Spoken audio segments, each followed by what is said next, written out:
Jada Pinkett's grandmama is up. I know this is a story from before, but Jada Pinkett's grandmother, Jada Pinkett, and this ain't alleged because she said it out her own mouth, right? That her grandmother had taught her at the age of 9 how to pleasure herself because it was important for her to know that the pleasure wasn't coming from a man, it was coming from herself. Mind blown. I don't understand. It doesn't even make sense.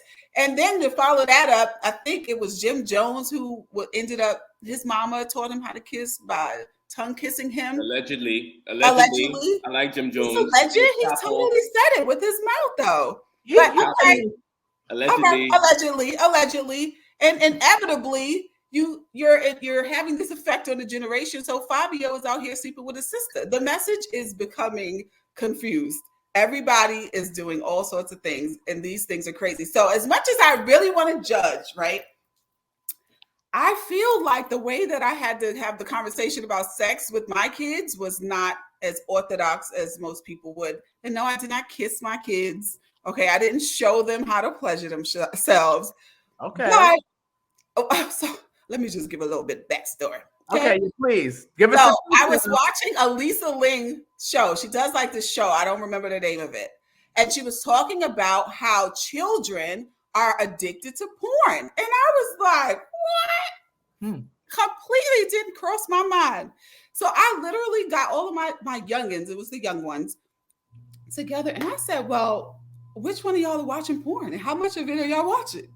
And honestly, because of the relationship that I had with them, they were forthtelling. And I was so surprised and shocked. And I was like, oh my God, we got to talk about everything right now. So we talked about everything, things that I never, ever want to talk about with my kids. But I had to use, all the rawness that I had and have those real tough, hard. The conversation probably was tougher for me, but maybe for my other son too. He seemed a little weirded out, but I had to have it. So for me, it's with you guys. How do you feel? How did you have to have conversations with your kids, or how was the conversation had with you? Because I know, Maurice, you don't have children. So let's start with you. How did that go about? Look, he wants to get in my business first. Okay, your business. How old were your children when you had this conversation? So I believe my daughter was 11 or 12, and the brothers were 13, 14. So it was the age where these kids have been addicted, not mine, but the kids I was listening about, since they were like 9 and 10, and like, what? Addicted? Well, yeah. So go ahead, let us know. I'm here really thinking hard, and I don't remember. Selective memory, I see. No, not selective. Just I don't ever remember my mother having a conversation with me about sex. I remember my uncles. So I'm the oldest nephew to. I have 7 uncles. My grandparents had like 11 children, so I think it's just 7 or 8. Anyway. So I remember my uncles saying stuff to me. And like one of my uncles gave me a condom, and he said, "I'm gonna give this to you, and I'm gonna put this in your wallet. And then like a couple of years from now, I'm gonna ask you what you did with this wallet. What you did with this condom." That never happened. I mean, he never came back to me and asked me anything. I guess he figured out along the way I wasn't using it. So I want to conversation about sex. Do I want to say this? Oh, yeah. Okay. I feel like, I grew up with my cousins playing house. So, there was like mommy and daddy and like humping going on, but like not like being molested or whatever, but like, like we hump. So like drive and stuff like that. My cousins might be like, you still I know we're not the only one that do it. Like, we're not the only one that's what you do. You just like, copycat what you see. So we played house and like stuff like that. I feel like that was kind of like my exposure, like the beginning of me thinking about that. And I guess my uncles, I lived in a house I think I lived with all my uncles at one point in time. And, just not being that difference in age just not being a big difference with us. Yes, they talked about porn and there were tapes. So I think I was sneaking in their room and watch porn. So I think just stuff I just learned on my own. But I don't ever remember having like an official conversation. You know, I grew up in church. So everything was about like God and school. And like I wasn't playing outside. So, you know, it was like almost sort of like a false reality that I kind of feel like I grew up. Let me not say that. I grew up in a bubble. And that conversation wasn't included in the bubble. Okay. Yeah, well, you know, my experience is similar in the sense of I didn't have a conversation with my parents, my mom about sex at all, right? It was a very taboo topic. It was a very taboo thing growing up in a conservative household. Matter of fact, my mom said to me, she said, the Holy Spirit will teach you. Now that's new. I never heard that one. She said the Holy Spirit will teach you about that. So I was waiting on the Holy Spirit for such a long time. I said, listen, this Holy Spirit ain't coming. He ain't telling me nothing. He telling me nothing. So one of my boys passed me a DVD, or at the time it was a VHS, and that's how I learned. And I read stuff too. Like I went to the library, the encyclopedia at the time. What? And you slip through, you find stuff, you read stuff. That's you know, hilarious. that's what it was. It was the Holy Spirit declining to teach me, and I just had to find it on my own. Wow. Yeah. I don't. Why didn't our parents talk to us about this stuff? You know, because I feel like they didn't want us to do it. They didn't want us to do it. I think that in their minds they felt like if I tell Gerald about sex, he's going to go have it, and they were right. Because they told me. I was the opposite. I'm sorry. Whether they had told me or not, I was going to do it anyway. So if they told me, then I would have been able to do it the right way. Yes. And I would have been able to do information. Absolutely. I would have had the right information, right? I wouldn't have put the condom on backwards, right? And things like that, right? If they had spoke to me and told me about the right way of doing things. Well, Gerald, do you think you would have this conversation with your children since Nimdia did it with hers?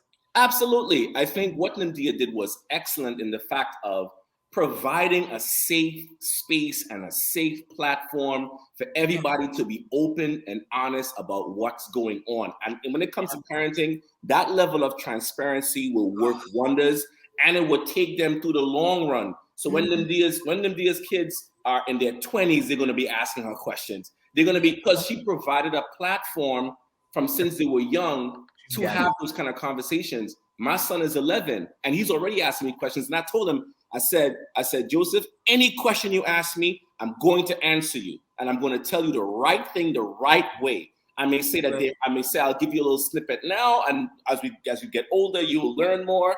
But I'm going to answer every question. I'm not going to say, listen, go back to your room. You're not supposed to be talking about that. Yeah. Where you learn that from?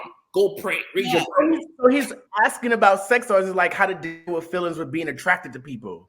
I think right now at 11, he's more so dealing with attractiveness, and you know, he's not asking specific questions about sex, but he's talking about being attracted to women and the feelings that comes with that, and you know, what is you know, some of the ingredients of a healthy relationship with people, with women and different things like that. So that's where he's at now.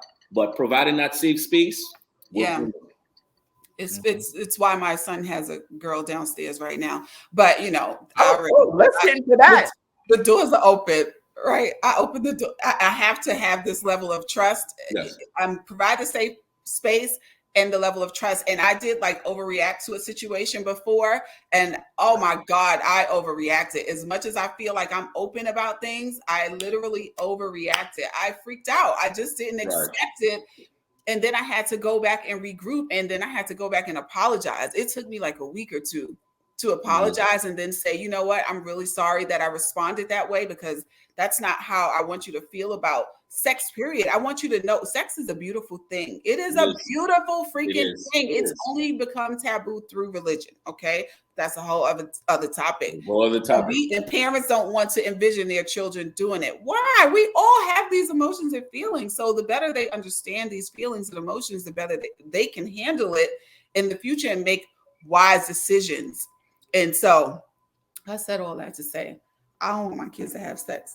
Well, I'm I have sure. a question for Nim about, like, you have daughters as well, right? Yes. How is it different speaking to your daughters, because you had your experiences growing up? Yes.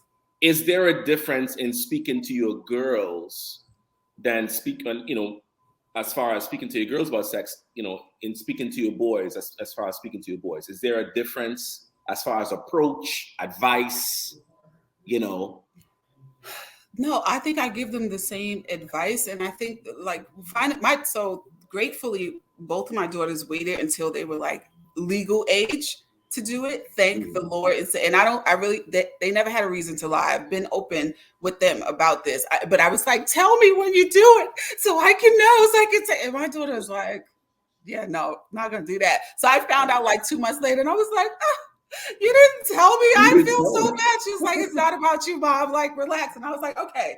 But I asked her all the things that I would want to know, like how did you handle it? Did you use protection? Blah, blah, blah. As long as everything was a yes, they make sure they take their birth control. It's like, there's nothing I could really do because they were older when it happened. Yeah. It didn't happen in the younger years. For me, with my boys, well, I don't know, because I have a young girl too. So I think I'm going to be crazy with all of them. But my boys, I think about Drake situations, scams. I think about girls saying, I told him no. So it's a little more scary for me when I think about my boys because I know how girls are.